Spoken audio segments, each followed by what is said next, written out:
So you came over the house. Were you nervous? I mean, Come as nervous, on. a normal nervous. I was 30 years old too, so You've had some practice, you mean? No. You were just nervous.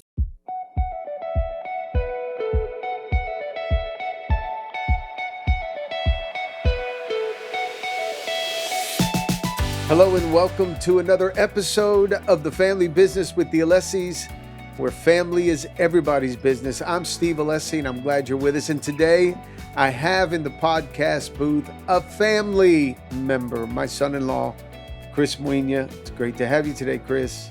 thank you, Pastor. It's been a little bit, but I'm glad to be back in here talking about relevant, interesting topics that Yeah. I hope our audience can appreciate. Yeah, and they will. On this one, as we were preparing ourselves for this, we thought this would be a great subject to tackle because we have so many young couples, so many marrieds that are looking to what?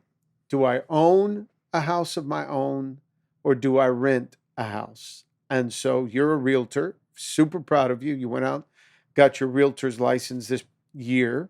You didn't sit on your hands and just, okay, I'm doing ministry and part of the church family here. No, you're an entrepreneur in your own right, and you like going out, getting your hands dirty because you're also a builder, a woodworker, all those good things that I like about you, plus being a hunter. Has nothing to do with marrying my daughter, but all those other things I think you're pretty cool at.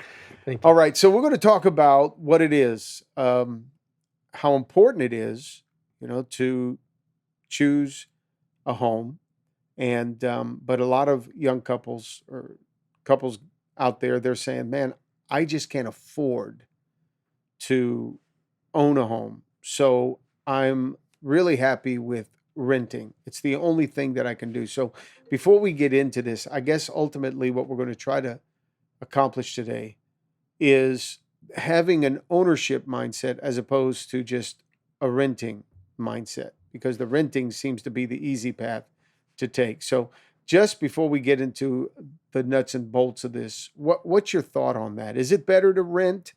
Is it better to own? Just off the top. Well, personally, I believe it's better to own. Renting's okay. We can get into that a little bit later, but renting's okay for a time period. But if you can own, your mindset is totally different. How you take care of the things you have.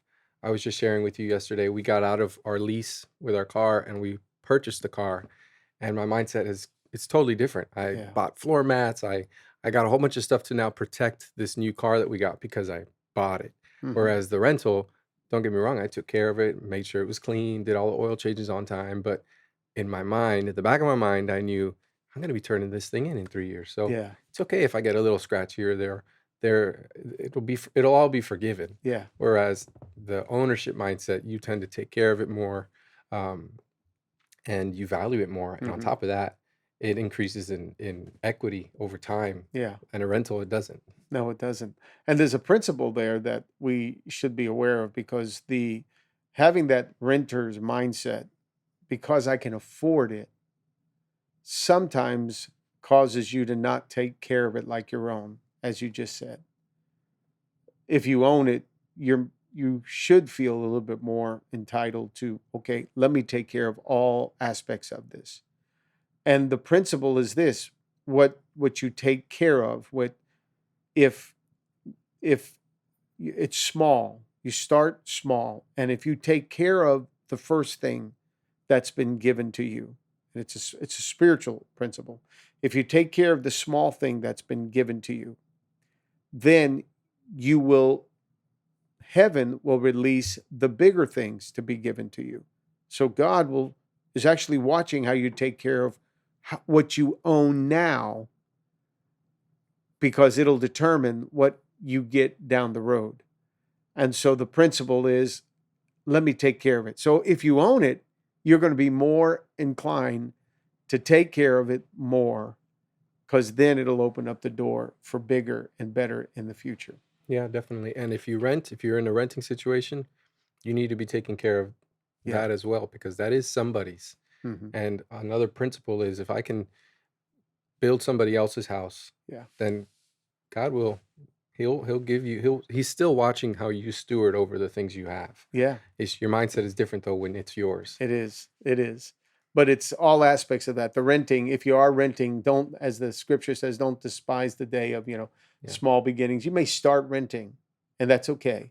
But the goal should be ownership, as we'll look at, because a lot of people just don't know, especially in South Florida, how do I even afford a home with the housing market what it is? And I know this, our head's on a swivel. You're driving down the street, I'm driving down the street, different places. Chris is driving, our wives, your wife, my wife, Chris's wife, all are looking at for sale signs because we're like, okay, is that my next home? Can I afford it? And I just know this, I could never afford any home I ever bought. And somehow or other it worked out. Now, before we get into nuts and bolts here, I thought a great little story. You want to date my daughter, Steph, your wife, and you come to the house. It's all been worked out. Sunday evening, we had church service in the morning.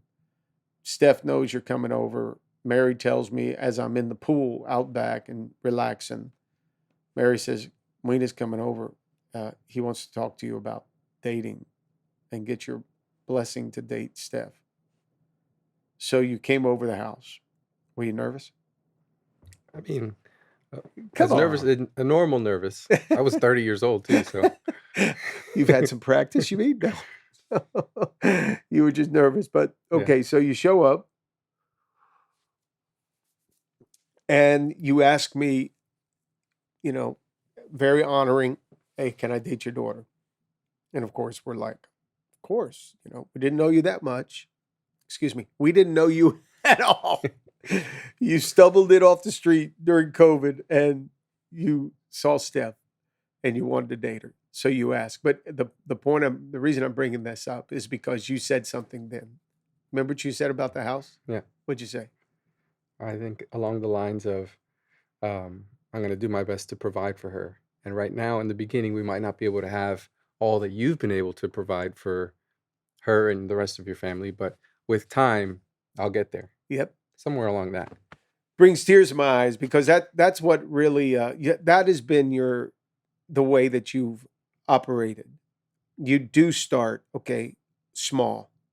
I have this, and you take care of it, but you don't just stop there.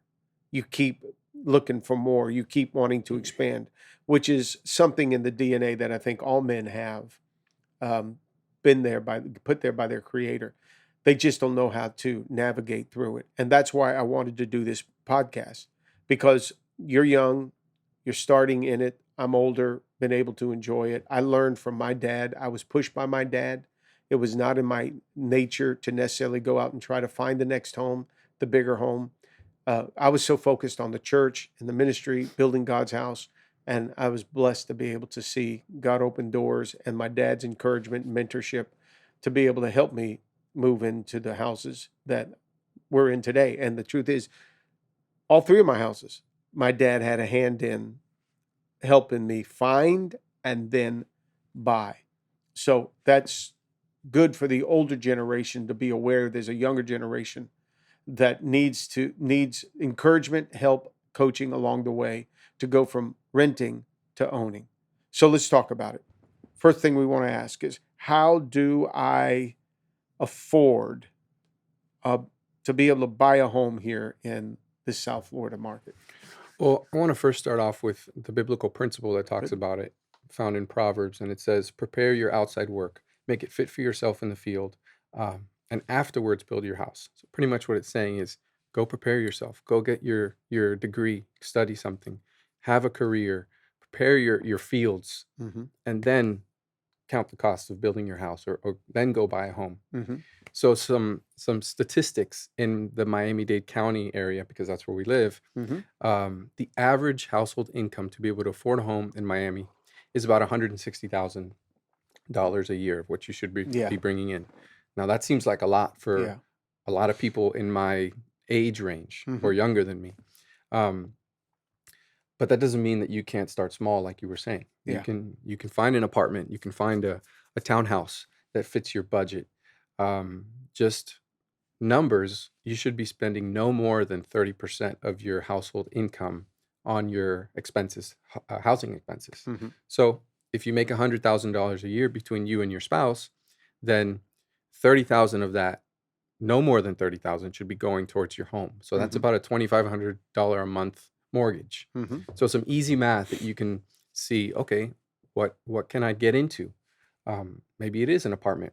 Mm-hmm. Um, the that's just some numbers that we can just start off to be like, okay, what are some realistic things Mm-hmm. that we can start Yeah, no twenty matter five where you're hundred at. dollar mortgage will give you what, about a $300,000 mortgage, $2,500 payment, $300,000 With mortgage. interest rates now, so yeah, Yeah. somewhere around there. So you're looking at a home. If you can afford it, 2,500, and you're thinking to yourself, all right, I need to be looking at something between 250,000 to 300,000 because I got to consider insurance, I got to consider HOA fees, things like that. That are going to be locked in Yeah. to it. So that payment, then P&I, all of that, plus your other expenses that they may put in there, escrow. You look at $2,500. Yeah. And it's going to be about $250,000 to $300,000 home. Yeah, Yeah. and that's doable in Miami. Maybe not a single family home, Mm-hmm. but you can definitely find an apartment or a townhouse Mm-hmm. for that. Yeah. And that will grow with time. Mm-hmm. Your first place that you got. Yeah, that was a 500 square foot apartment in South Miami. The location was really good. I bought it in 2017, so Before you were married. before I was married, I made it a goal I wanted to purchase my first piece of property before I turned 30. Mm-hmm. So, um, in a great location in South Miami, and I started renting it for a few years. Mm-hmm. And it was just paying for itself, giving me a little bit off the top every month. Yep. And then when Steph and I got married, we had a place immediately that we can jump into and Almost as enjoy. big as this podcast studio. It was small. It was small. Yeah. But How much you paid for it? Do you remember? Yeah, so I paid 130,000 for There it. you go. And I put about 10,000 in it to kind of remodel it It's and redo cute. the kitchen. It was Yep. nice. Mm-hmm. And the location was great, right by University of Miami. Yep. So I rented it to a couple UM students, and it was a nice little spot. Yeah. And now, I mean, when Steph and I got married, after a couple months, we were like, man, this place is small. We couldn't Yeah. have any company over because there's no parking. You couldn't really sit down. It was tiny, but we look back on that time and we really treasure that, as Yeah. it was just her and I before Yeah. we had kids. We had a great time in Yeah. that little spot. And then you flipped it. We sold it, and right when the prices all started to go up, sold it. Yep. And moved into our townhouse. Yeah. And you did good because that helped you with down payment, money you were able to put away to then own something bigger. And it wasn't, and I remember the search here because you're thinking, okay, I want a house. So you were looking for a bigger house in a different community to where you live now. You were from the South Miami area, and it's so cute, and it's kind of like just outside of Coral Gables, so it has that certain prestige to it, and just a cute little neighborhood. But yet, you found that the cost it just wasn't cost effective at that point for you. So you were willing to go and you looked into some townhouses, and it just so happens that you bought in the same townhouse community. It is a townhouse, right? Yeah, townhouse. Townhouse community that Christopher is in, and you're like 5 houses away from each other, really cute, right around the block. But you went to, okay, I can't afford this for right now, but I start here. It was a step below what you wanted, but you're willing to do that because it's what you could get your family into. Definitely. And the equity in that has grown. I remember when we were moving, I was a little concerned because our mortgage went up like $1,000 from the apartment to the townhouse. And that was a stretch. It's always going to be a stretch. Yeah. And my dad was like, Chris, it's always going to feel a little scary. As Yeah. long as you can afford it, if it's within your budget, it's always going to feel a little scary. And then you told us, you were like, Chris, this is the least amount of money you will ever make in your life. You're just going to grow with here. So right now it feels scary, but give it time, and time has passed, and now it's not that much of a burden to have to pay that mortgage. Yeah. And the equity has grown in the townhouse, so that when we're ready to move on to the next home, Mm-hmm. we'll have a nice equity in the home so that we can then use to turn around and get something. And you're doing better. a little investment property up there in the Jensen Beach outside of Stewart area. So what you couldn't afford on the front end, you've been able to use some of those resources that you made from the sale of your first home, and you went out, of course, you bought yourself a little toy with some of that money, patted yourself on the back, and you just sold that, but you invested into a piece of property in the Jensen Beach area, and you and your dad are now building that out. So you're showing that, okay, this is all about a mindset. And if once you got over the ownership as opposed to just the easy renting, it opened you up to so many other things that now, because your mind's open to it, your eyes are seeing it. Here's opportunity. It's not that big of a deal to own. You can do it. Yeah, when after we sold our first apartment, we pretty much doubled what I put in it. Yeah. And I was at home one day after everything closed, and the most amount of money I've ever seen in my bank account. And I'm thinking, wow, this was all God. He brought this. He Yeah. was able to. I couldn't foresee the market going up and doing this. This was definitely God's hand of blessing in our life. And then I started thinking, why aren't I doing more? Like Mm, I was stewarded that well, and he put it, his hand was on it. He blessed it. yep. I need to be doing more Yeah. because God is on our side. And if he's on our side, then, and I'm following his principles, then what else could I be doing to steward what he's given me? Yeah. It was a really kind of a responsibility I felt to, Mm-hmm. I need to be stewarding all these things that God is opening Yeah. up for us. Yep. And that's why I was like, okay, I love real estate, something I've always Yeah. kind of liked. So I'm going to go get my license, and Mm-hmm. I want to try to flip a home or invest Yep. outside of my personal home. Mm-hmm. And so far, God's hand has always been on it. Yep. So Well, it's inspiring, and that's why we're having this podcast. So here's the other thought. Somebody says, I can't afford it. And it's not so much about you can't, it's just figuring out what you can afford. The second thought is this, in an environment like South Florida, should we wait for the market to stabilize before I actually buy a home? So I get asked that a lot. Should I wait for the interest rates to drop, or uh, should I wait for after the elections, the presidential elections? And I believe Dave Ramsey has said it before: you buy when you can afford. Mm. You don't try to time the market. Yeah.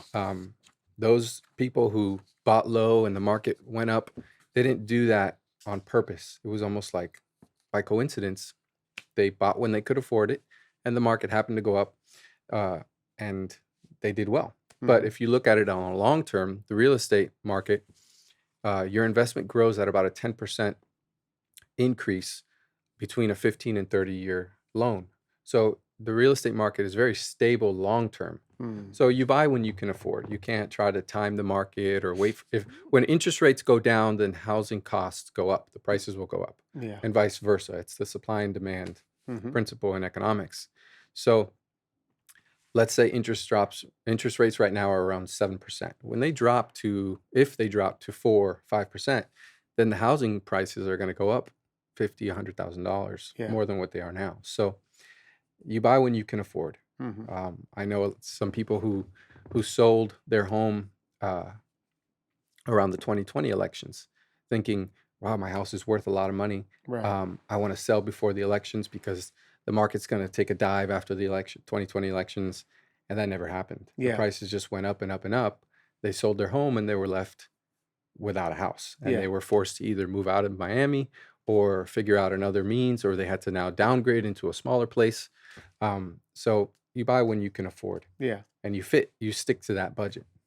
I found early on with Mary and I, we got married, and I said, Mary, we'll be in this. It was a townhouse, Devonair Villas in West Kendall.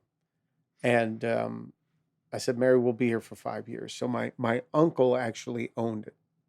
And then he sold it to me.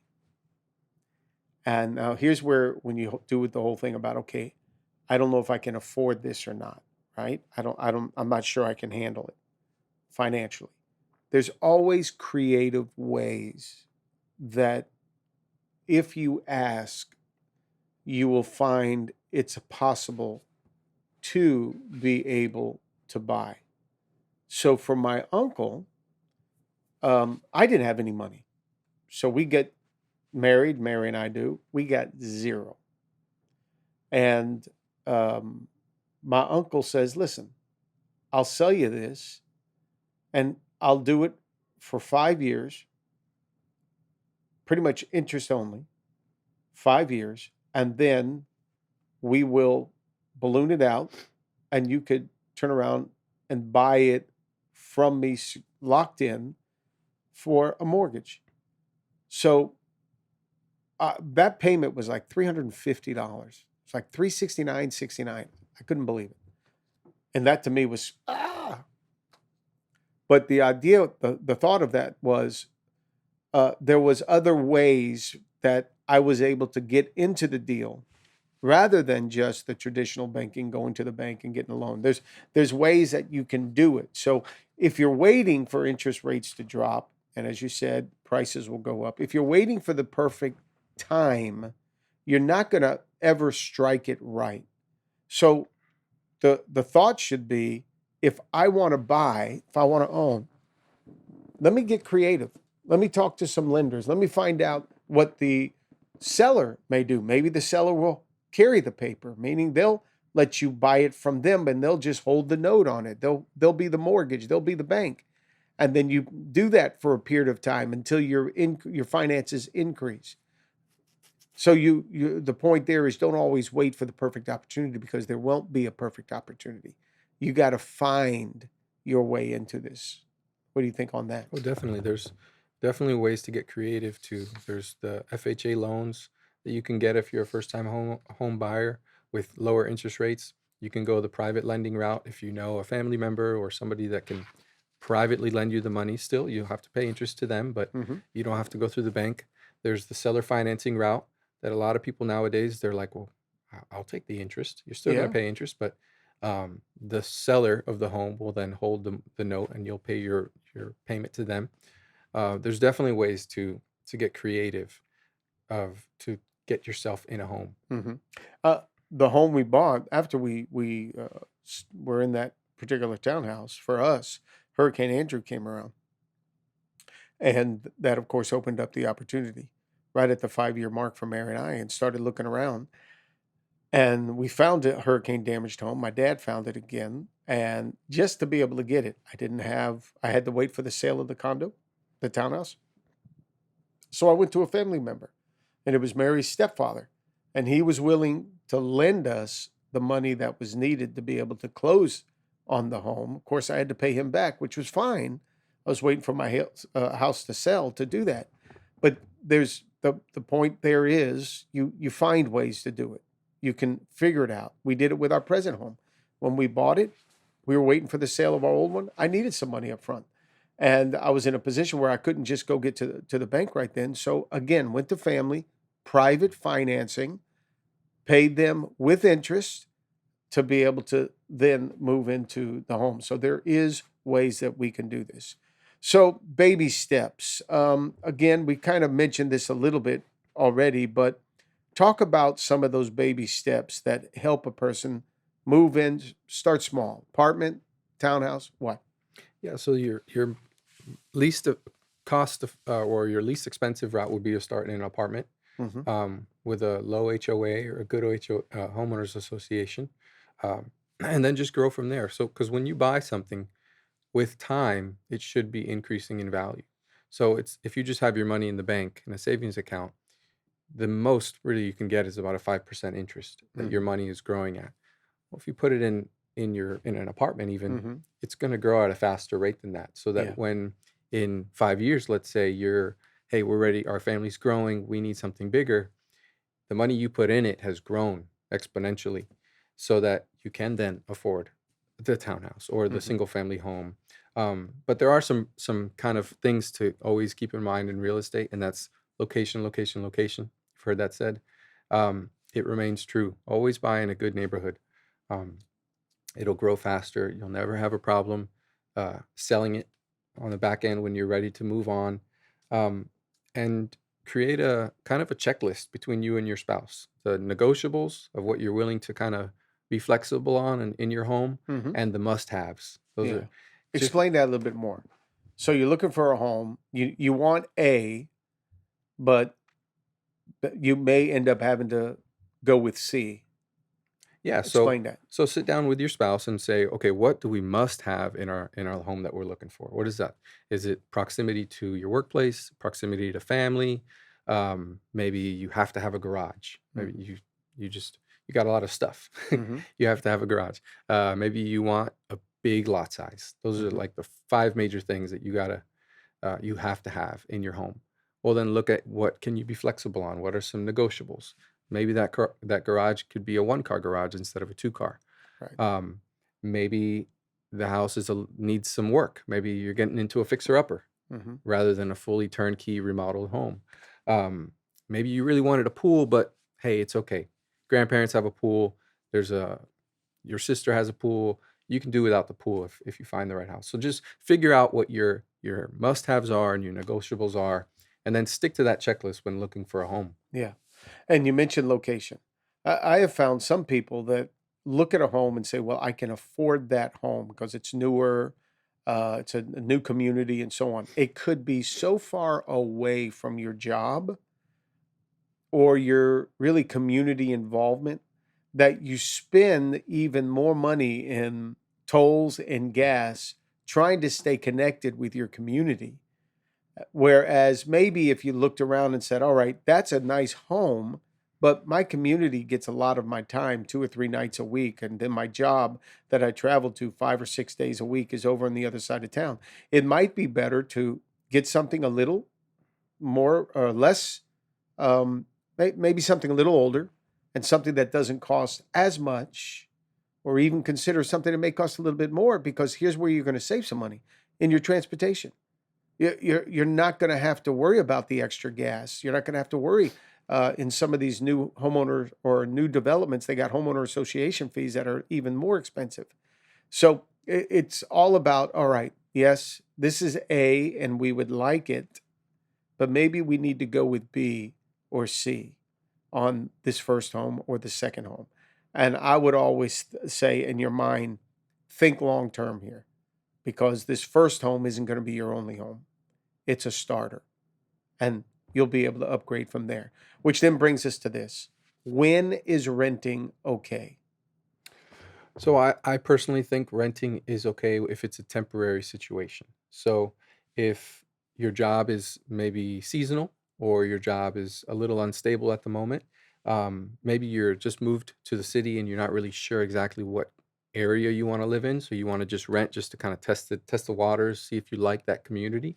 Um, Maybe you're building your home or you're remodeling a home, so you have to rent for a certain amount of time. Maybe you're building credit or you're building your savings account so that you Good. can then purchase your home. Mm-hmm. So definitely rent if it's a temporary thing. Mm-hmm. Um, there's another wise saying of Proverbs in the Bible. It says, "The rich rules over the poor, and the borrower is servant to the lender." Mm-hmm. So when you're renting, you're paying somebody else's mortgage, Yeah. and their investment, their asset is growing, and you're just helping them pay for it. Mm-hmm. Um, Whereas if you have your own home, then your payment that you make every month is going towards building your investment, and Yeah. your investment is growing. Mm-hmm. So definitely renting should only be a temporary situation. Yeah. You've said it before, 5 years will go by like that, Oh my and gosh. you'll realize, man, I could have paid off a big chunk of my mortgage by now, because Mm-hmm. it's not like the rental market is less expensive than purchasing a home. Mm-hmm. The mortgage is about the same. The monthly payment is about the same if you're renting or if you own. Yeah. Your down payment is a little bit bigger. A lot of people have a struggle with that. But if you can get over that hurdle, Mm-hmm. then definitely own your home. Yeah. And you talk about that down payment. There are some sellers that are willing to again negotiate even with the down payment aspect of it. And creative financing is, you've got somebody that may be wanting to sell a home and the person needs so much money up front as the down payment. The bank wants you to put that down payment down, but the seller may be willing to even help you with a portion of that and say, all right, pay me an agreement here. If you've got a year, pay me maybe you come up with half of it. If it's a $30,000 down payment, you can afford 15. Maybe the seller says, you know what, I'm good. Give me a year. You pay me the rest of the 15. You figure that out. You ask the questions. You go and do some research and find out how you can afford to make that step. Yes, renting is good for a period of time, but that's why this goes back to a mindset. And I would even put it on my calendar, Weena, to say a year from now, I'm going to get a reminder that pops up that says, yeah, you're renting, start looking to own, just to help you change the mindset from being a renter to now being an owner. It's going to help you in the long run. They do say to us that your greatest asset at retirement is your home.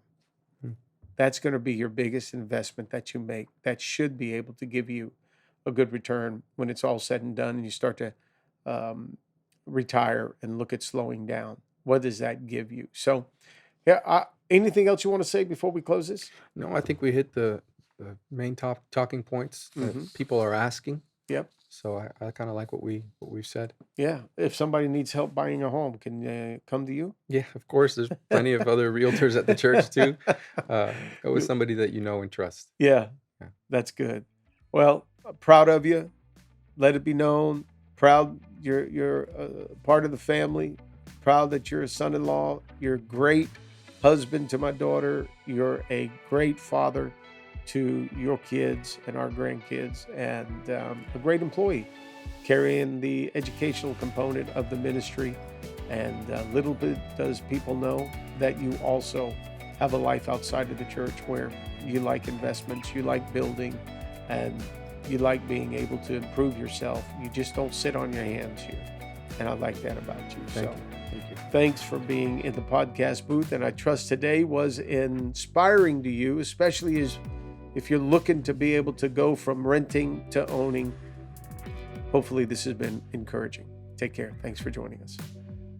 We hope you enjoyed today's episode. Go ahead and subscribe to our YouTube channel, like this video, and click on the notifications bell so you can be notified for all of our future videos. And if you loved today's topic, we have plenty more. And you can click on this link right here to watch all of our videos so you can learn why family is everybody's business.